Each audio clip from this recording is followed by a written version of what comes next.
All right, what is going on, everybody? Welcome back to another video, another WNBA video.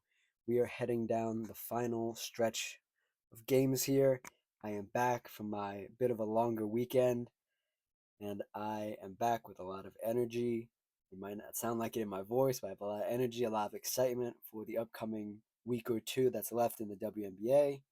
And yeah, so let's jump right into it. I want to talk about the standings, where some teams are. I did not talk about it all last week because I just wanted to see what would shake out and all that stuff. So if you like what I've said, like the video. If you have your own opinions, comment it down below, and just like the vibes, consider subscribing.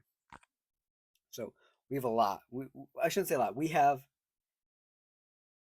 a lot of interesting movement going on here since last we talked. The last time we talked was maybe about 10 days ago about the standings. There were some other WNBA videos in there, but I really have been trying to steer away from the standings and not repeat a lot of my content. Um, but here we are now, and I had a lot to say then. I have a lot to say now. And to start it off here, we're gonna go from. Let's actually go. Do I want to start from the bottom or do I want to start from the top? Let's start from. I guess the top is probably the best way to go. So Minnesota still stands at the top. 32 wins, 8 losses, not even 10 losses on the season. They might not even get 10 losses on the season, which would be crazy. They're on a 2 game winning streak. Out of their last 10, they've won 7, so that's really good. And they're just cruising. They got Nafisa Collier back. We talked about that a little bit last time. And they've been rolling, man. They've been rolling. It's just really been about their consistency and what they've been doing and just out trying to outlast everybody in this portion of the season because it is easy to falter. It is easy to, how would you say it, slow down and not be in that championship mode like some teams that we'll get to in a minute here. But they've just continued to play well. Nafisa Collier has continued to play well. Came back like nothing happened, that she didn't sit out almost a month of basketball. Really good stuff. Or was it a month? It was a long period of time. I think it was 20 days. So yeah, it's a little under a month. Um, sitting at two in the standings, my Las Vegas Aces on a 12-game winning streak. 12 games. 26-14 on the season, 26 wins, 14 losses. They are 10-0 in their last 10, and they've been on a roll, man. I think I said this in my last video about the standings, but I'll say it here again. I don't think they're winning the championship, but the way they've been able to rally and turn the season around completely after All-Star break, going on this 12-game winning streak. It's just incredible. It's a battle of endurance sometimes, and you have to play tricks on your mind during the season and think, well, why can't we do the same thing that we did last year? Or why are we in this predicament now, and how can we change it? And you have to have this delusion that you still are the better team. You still have this championship core of players, and people have to sacrifice. Players like Jewel Lloyd have sacrificed. Players have stepped up in those spots as well. It's just been an amazing second half of the season for the Aces, and I said it as like a joke, as like a hopeful fan, like, oh, if they can get up to two, that'd be really good, and they've managed to get up to two. I'm recording this September 2nd, and man, oh man, they actually did it. They're sitting at two. Are they gonna stay at two? I don't know. I mean, I could go look at how many games they have left. They don't have too many left, I don't think. Maybe I want to say like 4 or 5, maybe. Yeah, one, two, three. They have 4 games left. They have one against Minnesota. That's on the 4th, so that's on Thursday. And then they play Chicago back to back. There should be 2 pretty easy wins. And then they play Los Angeles, which, depending where Los Angeles ends up, they could that could be an easy game where they just where Los Angeles just rests all their players and say we're not making the playoffs, you know. Or it could be a really do or die game for Los Angeles. We'll see. We'll talk about Los Angeles here in a little bit, but shout out my Aces, man. Also shout out to the Atlanta Dream, sitting at 3, 26-14, same as the Las Vegas Aces. They are 7-3 in their last 10, and they've just been cruising, man. They've been a really low key team all year. I had my doubts about them coming into this season.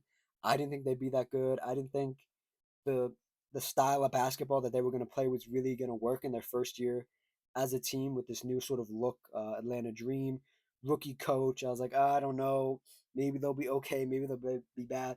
They're sitting at 3, and again, I'll say that I said this about Las Vegas, and I'll say here about Atlanta.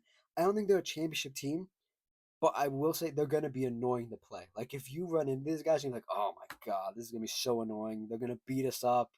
It's gonna be a long, drawn out series, and you just don't want to deal with that. You just rather in the first round get through it as quick as possible, get the rest you need, and then move on to the next one. You don't want to have to drag out this whole first round and be like, oh my god, we're getting beat up, this and that. We're really gonna have to fight these guys.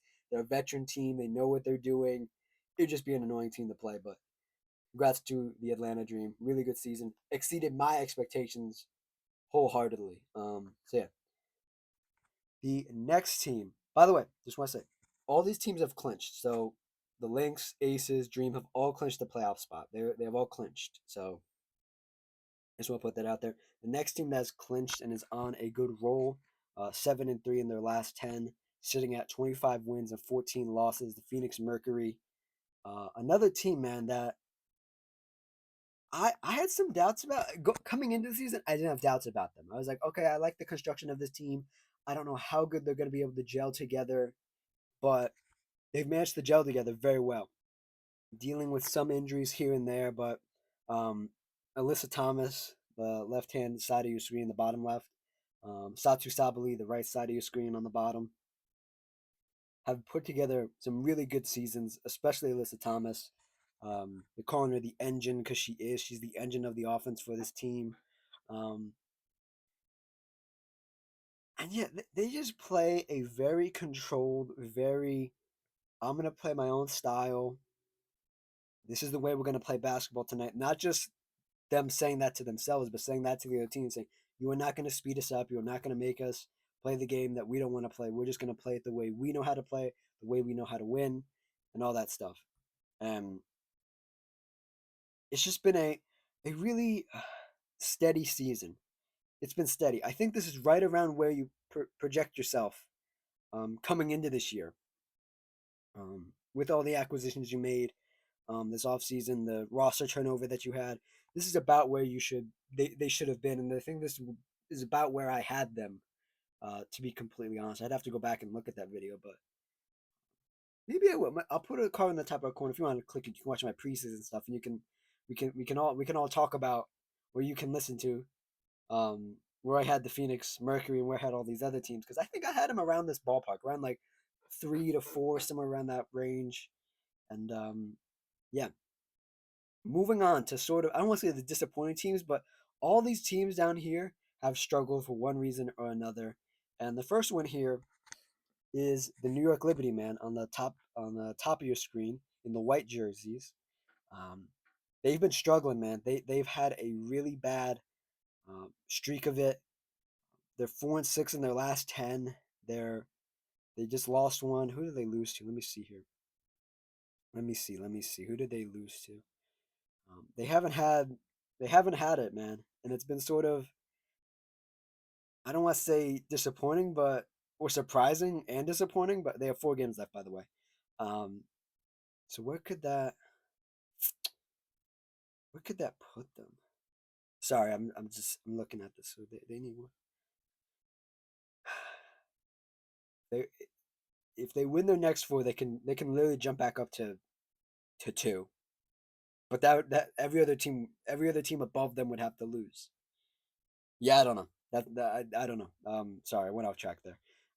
Yeah, they have 4 games left. Golden State, Seattle, Washington, and then Chicago. So some pretty easy ones, but there were no easy layups in this portion of the season unless the other team rests their players. Um, what I wanted to say was, and there were some quotes that came out from what do you say? Star forward for the New York Liberty, Brianna Stewart, who is let me see, number 30 on your screen in front of you. She had some comments about the way the team's been playing and all that sort of stuff. And I need to, let me see if I can pull it up.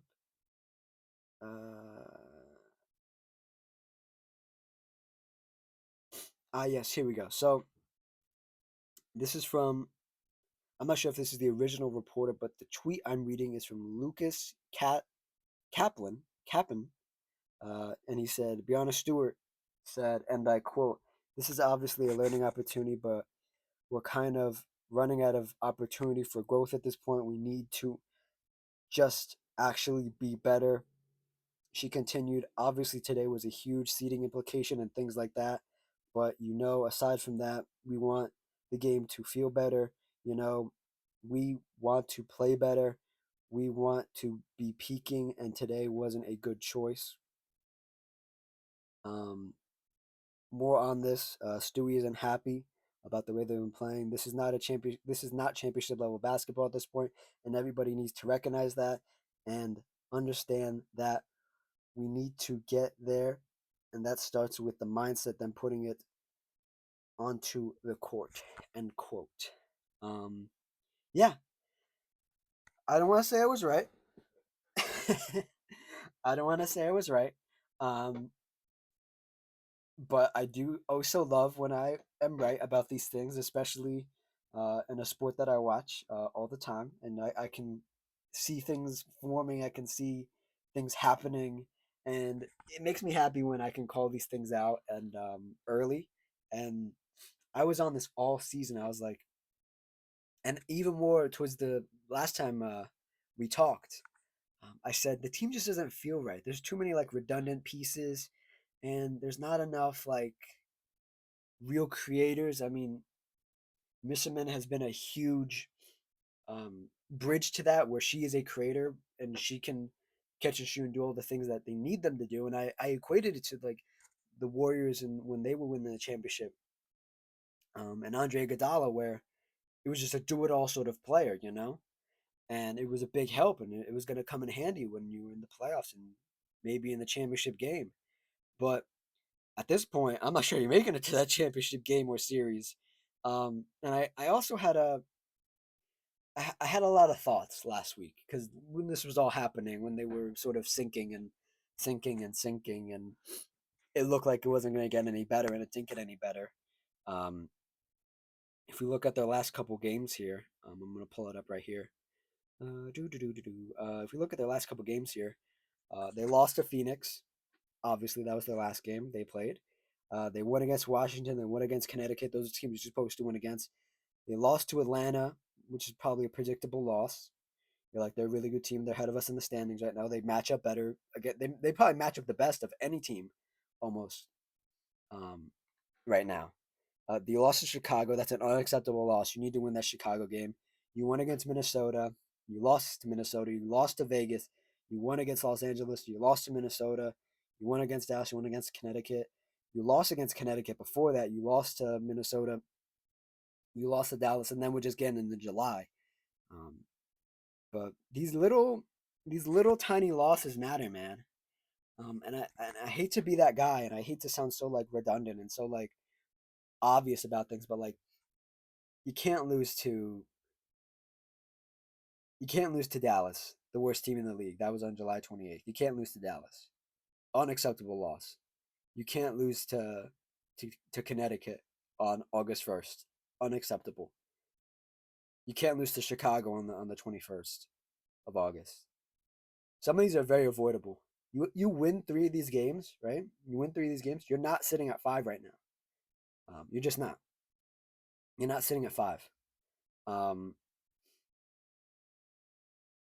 and that's not a good place to be at five. Um, if you win three more, four, five, six, seven, you'd be at 27. You'd be ahead of Las Vegas right now. That's how close this is. The implications of losing these games to these shitty teams is so important. Like you can't lose these games. I don't care if you're missing your best player. Guess what? You have three All Stars on your team, and at some point you got Emma Misserman, and you had a Finals MVP on your team. You have two Finals MVPs on your team at some point, and you can't lose to these shitty teams. I just find it so unacceptable, and you you you look at it and you say, oh well, it's fine, we'll figure it out. You say this, and early August, and then now you're in September and you've dropped a lot of games and you're like, oh shit, we probably should have taken them more seriously. Yeah, you probably should have. And one thing I I really like, and when I listen to these former players' podcasts, and Sue Bird has one, great Sue Bird, um, and she has something she always says. She says, you can't something to the like of, you can't go through the season expecting the same results from last year, and that is just the core. That is just throughout the course of the season. Is like, oh well, we beat this team last year. They were bad. We'll beat them again this year, and then you walk into the building and you lose. You need to throw those expectations out the window, and those thoughts like, oh, this is how it went last year, because it's not going to go the same way as it did last year. It's just not. Um, it's a whole new season, and we're at the end of that whole new season, and you're in this predicament, and you're not looking like a championship team. You're looking really bad, and you look like you've wasted a lot of time and a lot of games. And again, you miss Brianna Stewart for however long, and she was a really big part of what made your team special. But there's also this component of this team doesn't have that dog in them anymore. This New York Liberty team, it just doesn't. It doesn't. It just doesn't have that oomph in them anymore. They just don't. And I how do I say this? They don't have that dog in it, and it looks like they're just going through the motions sometimes, and they don't really start to look intense and look like they really want to win a game unless something happens throughout the course of the game, like somebody pushes somebody or somebody like does something like makes a gesture. And by gesture, I mean like a 3-point gesture. Like they they they scream at an and one. The person, the players on the other team, and the New York Liberty take offense to it. Like they just don't have that chip on their shoulder anymore unless something throughout the course of the game happens. And I think that's a really easy thing to lose, and that's something that's completely avoidable in the circumstances.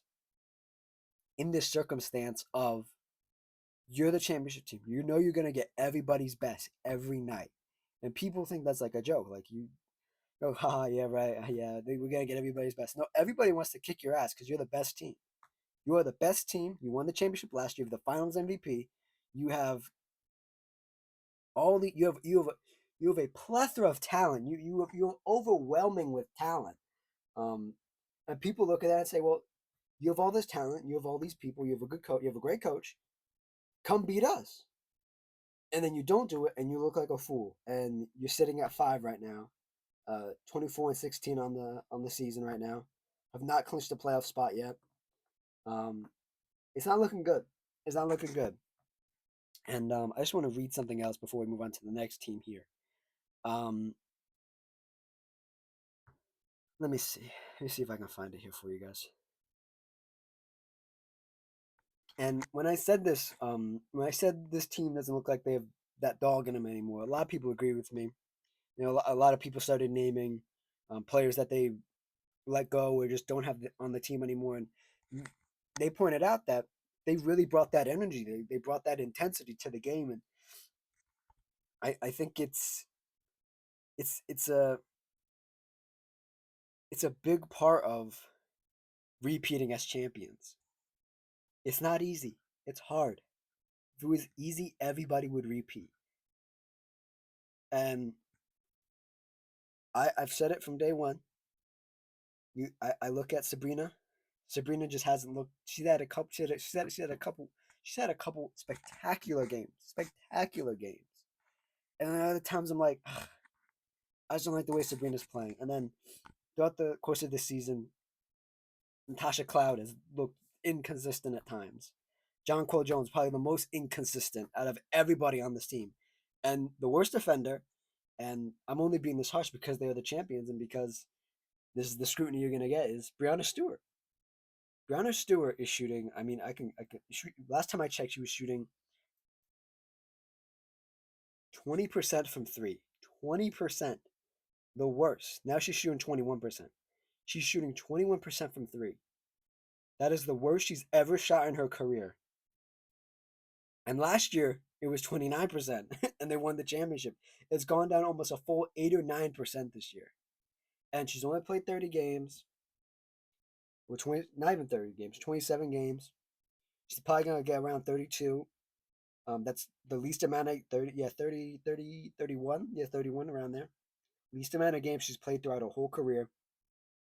She's 30, and I'm not saying she's on the wrong side of 30. She just turned 30, so that's not possible. But I've always said that I'm gonna sound crazy here. I haven't always said this, but throughout the course of this modern game of basketball, we've seen a lot of uptick in Achilles injuries, and um, Brianna Stewart had an Achilles injury in 2019. She missed the whole season. Right, came back. Um, was all WNBA first team. Was this 3 4 years in a row? 4 years in a row. Might be a fifth one this year. Um, she won MVP in 2023. She came back very well. The thing about Achilles injuries, though, and the thing about modern medicine is that you won't if the person bounces back well, right, and they play and they win an MVP and they win a championship in that time, you know, you think, oh, they bounced back great. The thing about that is though, as you start to age a little bit more post that Achilles injury, things start your game starts degrading a little bit in the sense of you look at Kevin Durant as well, who had the exact same injury, an Achilles injury. Um, he's looked great. He's had some really great runs, not so great in the postseason. He hasn't had a lot of postseason success. His athleticism is gone. His defensive ability is gone. He's still a great scorer. He still can play a little bit of defense, but not nowhere near where it was in his prime. And you look at Brianna here, who was this? 6 years removed from the Achilles injury. Starting to slow down a little bit. This is her lowest scoring year ever in her career since her rookie year. It was 18.3. Now it's 18. Um, Let me see here. Turnovers are back up at 2. She's been very good since the Achilles injury in 2019. She only has seasons of 1.5, 1.5, almost 2 last year, and then a full 2 this year. Um, Rebounding is down. Wow, rebounding is really down. Worst rebounding year of her career. Um, and again, I'm only being this hard because they are the champions, and I hate to say it, but I was right. I called it. But yeah, that's all I have to say about them. I don't want to harp on them too much. Let's move on to the Golden State Valkyries here. The inaugural season for them, the winningest season by a first-year WNBA team in WNBA history. They are 7-3 in their last 10. They've won 3 in a row. They're sitting at 21 wins and 18 losses. Really good stuff. Just holding on there. They've fluctuated a little bit between the bottom of the league. By bottom of the league, I mean bottom of the playoff picture between like 8 and 6 and 7. They're at 6 right now. Um, just holding it together. I'm continually impressed, and if this team is gonna probably make the playoffs in their inaugural season, and that's gonna be freaking amazing. And their coach Natalie should probably win the coach of the year. This is win, lose, draw in the playoffs because you're a young team. You're probably not gonna have a lot of deep playoff success this first year. This is an amazing. This is such an accomplishment for this team. Such a great year for this team. Um, if I take a look at them right here, I just want to shout out some of these players here. I'll look at their team stats here. Veronica Burton leading the team in points with 12. Um, to me, leading the team in rebounds with 5. Veronica Burton, 6 assists, leading the team. Veronica Burton again, steals, leading the team, and then not quite a block, but Veronica Burton leading the team in blocks as well. Really good year from her. Really steady year from Tiffany Hayes. Great year for Kayla Thornton. Um, really good stuff from this whole team. So yeah, and they've made a lot of interesting decisions. I'm looking at their roster right here. There are a lot of players here that don't play on this team anymore because they had to waive them or get rid of them because they were playing in um, the FIBA World Cup, I believe, some FIBA organized event. So they couldn't really keep some of these players, but this is a long list of players, and they've managed to keep the continuity and keep the vibes high on this team. Another commendable effort. Um, Moving on here, we're heading towards the bottom of the playoff picture. These last three teams are all very, very, very, very close. Well, I guess the Valkyries are pretty close too, but the Valkyries are the team I have the most faith in.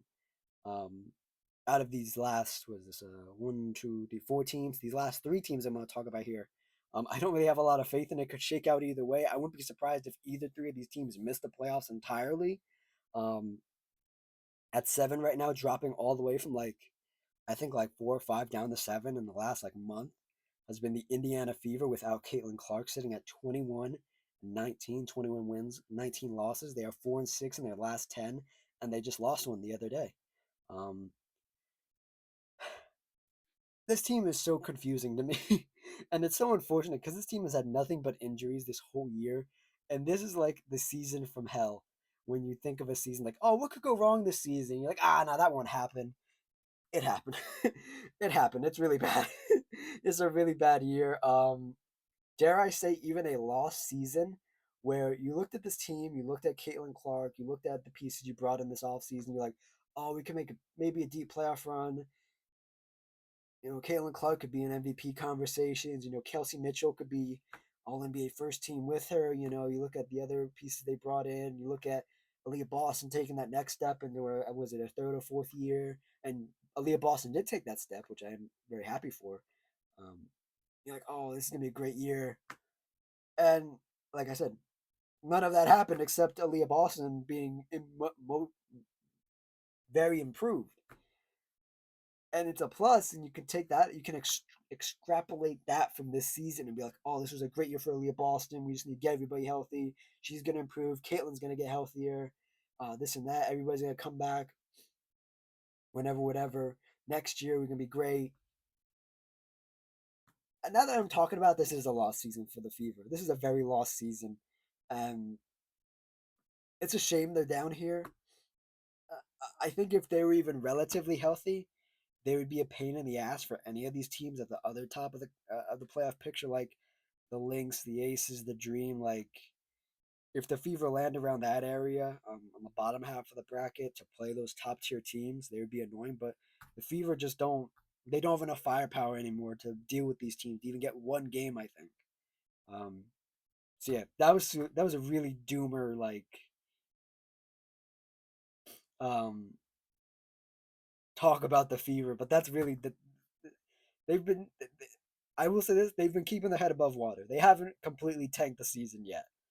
Um, I mean, let's see who they just lost to Golden State. They won against Seattle. They won against Los Angeles. Yeah, and then they got two losses here to Minnesota.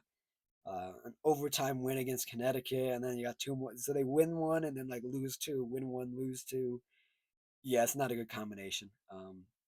Yeah, the next team, the second to last team here, the Seattle Storm, sitting at 8, just in the playoff picture right now, just barely making it in. 22-20 on the season. One loss the other day, 6-10 in their last 10. A really, I would say, an interesting year for them. And I think because I did this for the NBA, I'm going to do winners and losers, or losers of the WNBA regular season. It's going to consist of these bottom teams, and depending on if the Storm make it or not, um, we'll talk about them when that happens, or when they exit the playoffs. This was a really interesting year where there's something going on in Seattle, and I'm not quite comfortable to talk about it yet because I don't know all the facts, but there's always something going on in Seattle. There's always some locker room problem going on. And it's very interesting how they've been able to keep some of their talent, considering they have the president of the WNPBA and NECA, um, Agumake there, and they have Skylar Diggins, and there's some people who don't take a lot of BS, and they've managed to keep them there, and they've managed to have a pretty decent season. I mean, this is obviously not where you want to be sitting at 22-20, but if you keep it up, you're in the playoffs, and you get spanked by the Aces or the Lynx in the first round. Like, it's not what you want, it's not what you need, it's not what you needed, but I think with the collection of talent you had, and the rookie big you had this year. I forgot her name. Jeez. Dominique Mongola. Um, you look at this team and you're like, oh, this team would be all right. You Brittany Sykes now too. You got her at the trade deadline. Gabby Williams and Defensive Player of the Year conversations. You look at this team, you're like, oh, this team is pretty bad, and then they've managed to climb all the way to the, the eighth spot in the playoffs. Essentially, I tip my hat to that. You really can't ask for much more. Katie Lou, I think, is out with the a knee injury, right? Yeah, knee injury. Yeah, so it's been a rocky season, but you made it, and you're almost there. You're literally almost there. And the next team that's right on their butt, the Los Angeles Sparks. A pretty difficult season, a pretty challenging season for the Sparks. Um, I had them pegged a lot higher in my preseason talk, but they did okay. They did okay enough. Kelsey Plum took that next step to be a leader. You got Cam Brink back. Yeah, you made a lot of positive steps. I think next year it's going to be tough to see any of these teams falling out um, of the playoff picture. You might be around this area unless you get a really hot start for the next couple years. And I'm not saying they're going to be bad. I'm just saying you're just going to be around this area. Um, with the Valkyries, with the Storm, we'll see how good the Chicago Sky get, how good the Dallas Wings get next year. Um, but the Sparks have made some good headway in their new coach, in their new system, in their new sort of era of Sparks basketball. And yeah, I don't think you can ask for much more. I mean, Azor, I forget how to say her name. Stevenson took a really good step, a really big step this year, defensively, leading in some of the advanced metrics and some of the overall statistics for the WNBA. Yeah, leading the team with 1.1 blocks. Derica Hamby, 1.5 steals. Kelsey Plum, almost 6 assists. Derica Hamby, 8 rebounds, and then Kelsey Plum leading the team with 19 points. A really positive year, not where you want to be, but you've made a lot of positive steps, and you're only going to get better next year. And you just hope the season pans out for you a little bit better next year. And yeah, that's it. That is the whole playoff sort of picture. I mean, I could talk about these teams at the bottom that are basically losers of the regular season, but we'll save that for another video. Those teams include Washington sitting at 6-25, Connecticut sitting at 10-30, Chicago sitting at 9-30, and the Dallas Wings sitting at 9-32 on the season. Projected number one pick, destination Dallas Wings. So we'll see. We'll talk about them more in detail at the end of the season. So yeah, if you like what I say, like the video. If you have any opinions, comment it down below. Like, comment, subscribe, all that good stuff. And I will see you all next time. I'm happy to be back from my bit of a long weekend, and you guys will get a lot of videos this week since I took an extra day off. So no slacking. We'll get there. So yeah, like, comment, subscribe, all that good stuff, and I will see you guys next time. Cheers.